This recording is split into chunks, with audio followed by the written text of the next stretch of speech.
ایسی معلوماتی ویڈیوز کے لیے اگر آپ نے ہمارے چینل کو سبسکرائب نہیں کیا تو ابھی سبسکرائب کریں۔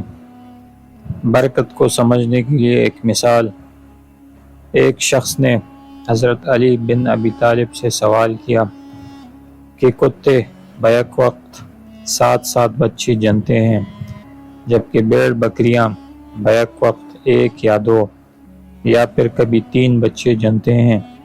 اس کے باوجود بھیڑ بکریوں کی تعداد ہر جگہ کتوں سے زیادہ ہوتی ہے، حالانکہ ہم آئے روز بھیڑ بکریوں کو ذبح بھی کرتے ہیں، قربانی بھی کرتے ہیں، پھر بھی ان کی تعداد کم نہیں ہوتی۔ حضرت علی رضی اللہ عنہ نے فرمایا، یہی چیز تو برکت ہے۔ اس شخص نے کہا، برکت بھیڑ بکریوں میں ہی کیوں ہے، کتوں میں کیوں نہیں؟ فرمایا، بھیڑ بکریاں رات کے شروع میں سوتی ہیں اور رحمت یعنی فجر کے وقت جاگتی ہیں تو برکت کو پا لیتی ہیں، مگر کتے ساری رات بھونک کر فجر کے قریب سو جاتے ہیں اور رحمت اور برکت سے محروم ہو جاتے ہیں۔ میں تمہیں نصیحت کرتا ہوں کہ رات کو جلد سو اور صبح جلدی اٹھو، یہی رزق، عمر اور اولاد میں برکت کا ذریعہ ہے۔ مسلمان درخت کون سا؟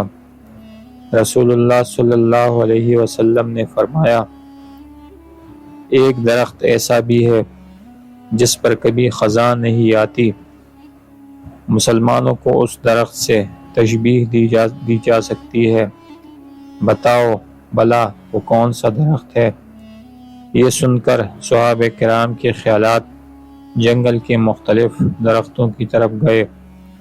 حضرت عبداللہ بن عمر کہتے ہیں، میرے دل میں آیا کہ وہ کھجور کا درخت ہو سکتا ہے، مگر میں مجلس میں کم عمر ہونے کی وجہ سے کچھ کہتے ہوئے شرما گیا۔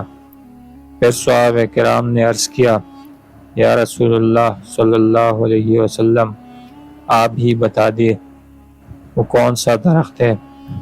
آپ صلی اللہ علیہ وسلم نے فرمایا، وہ کھجور کا درخت ہے۔